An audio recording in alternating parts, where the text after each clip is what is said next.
Tangisan palsu Ferdy Sambo di persidangan terbongkar. Panik karena diserang semua anak buah. Lagi-lagi Ferdy Sambo mengeluarkan jurus andalan, yaitu mengatakan maaf, serta berekspresi sedih dan memelas untuk memancing iba dari orang lain.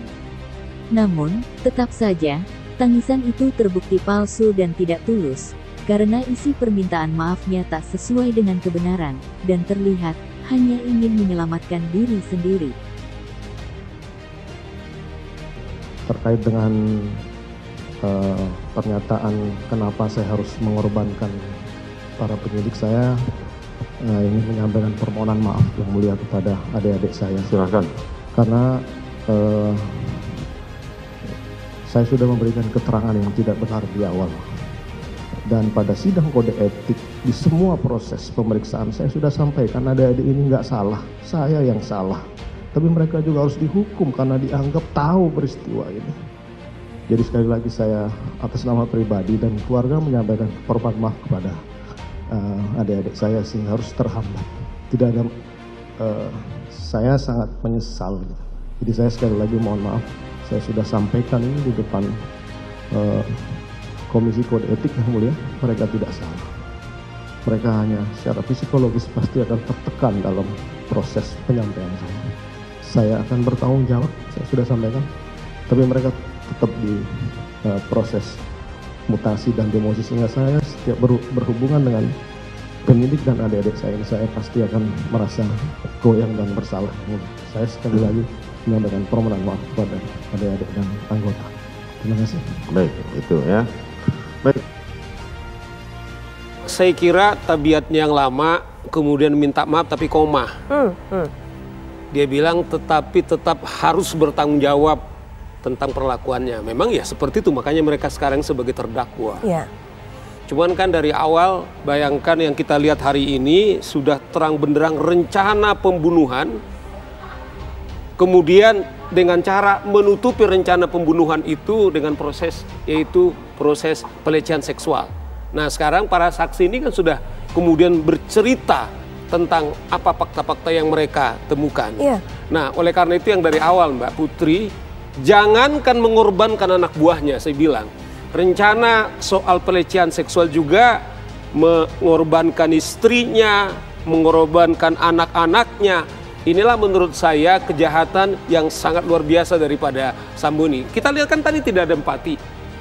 Kalau dia konsisten, dia harus bilang, saya lah yang harus bertanggung jawab. Tetapi Anda harus tetap bertanggung jawab karena Anda tahu.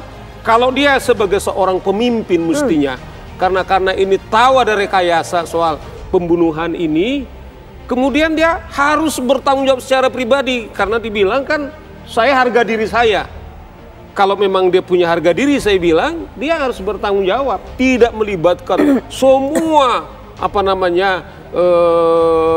polisi di Jakarta Selatan, termasuk di Polda, termasuk orang lain untuk menutupi kejahatan-kejahatannya. Bang Saul melihat tidak konsisten antara kalimat di awal dengan kalimat berikutnya. Tuh. Makanya saya bilang ini yang saya bilang, dia adalah selalu bisa bermain drama, selalu bermain emosi, seakan-akan soal pelecehan seksual itu ada benarnya. Ini yang saya lihat soal dia tadi minta maaf. Jadi hanya kembali bahwa dia tidak kemudian gentleman sebagai seorang pernah pemimpin, apalagi di Propam, bahwa dia bertanggung jawab. Gitu, Bang. Itu adalah kata-katanya Efes, katanya dia akan bertanggung jawab semua itu. Tapi kenyataannya nggak seperti itu.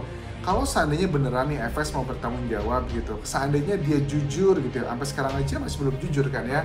Kalau memang dia ingin menyelamatkan anggota Polri yang lainnya, harusnya Ferdy Sambo itu berkata jujur di bulan pertama, pada saat dia sebulanan pertama saat dia ditetapkan sebagai tersangka, harusnya dia sudah jujur gitu. Tapi kan nggak juga. Buktinya apa? Kalau dia masih terus berbohong, misalnya dengan dia membantah keterangannya Barada Richard Eliezer, saya tidak menembak, hanya Richard yang nembak.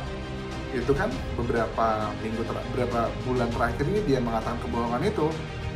Terus juga ada lagi kebohongan yang mengatakan bahwa saya tidak pernah memerintahkan Richard untuk kata menembak. Saya bilang hajar Chad, tapi dia menembak. Itu juga beberapa minggu terakhir ini. Jadi kadang itu manusia tidak bisa dilihat dari apa yang dikatakan, tetapi juga apa yang dilakukannya. Sambo selalu mengatakan saya akan bertanggung jawab atas semuanya, tetapi pada kenyataannya tidak seperti itu, saudara-saudara. Jadi agak sulit buat dipercaya seperti itu. Yang pertama yang ingin saya sampaikan adalah kami ini keluarga mengalami trauma yang sangat mendalam atas terjadinya kasus ini ya, karena penuh dengan drama dan skenario, sehingga dengan apapun yang disampaikan kami tidak bisa percaya begitu saja 100%, Mbak. Itu yang pertama. Kemudian yang kedua, jika ada pertanyaan yang muncul dari kami, agak sedikit berbalik dengan keadaan, bagaimana jika skenario ini ternyata berhasil? Apakah semua akan baik-baik saja? Ataukah nanti di ke depan ketika kasus ini misalkan tertutup rapi begitu, dan di ujungnya tahu bahwasannya ini adalah skenario begitu ya, apakah mereka akan melaporkan kejadian yang sebenarnya? Ini juga jadi tanda tanya buat kita. Lalu bagaimana jika berhasil? Apakah akan didorong begitu oleh Ferdy Sambo yang lepas jika kasus ini tidak ada begitu?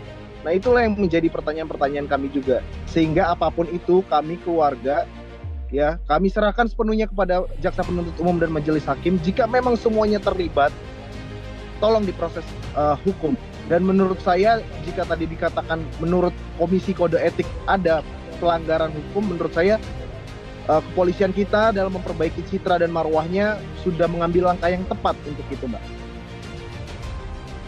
Permintaan maaf Ferdy Sambo terbukti tak tulus dan hanya rekayasa dengan tujuan demi memuluskan skenarionya agar tetap lolos hukuman dari kasus pembunuhan Brigadir J ini.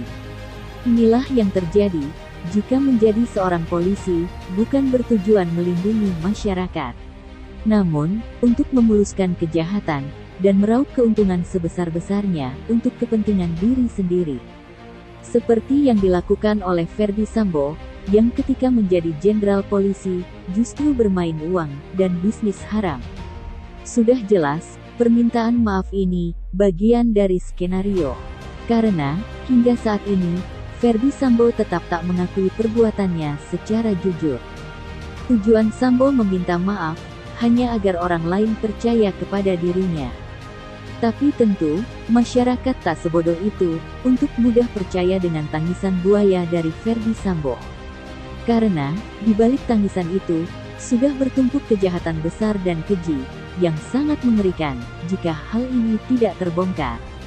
Permintaan maaf Ferdy Sambo, juga semakin melukai hati dari keluarga almarhum Brigadir J.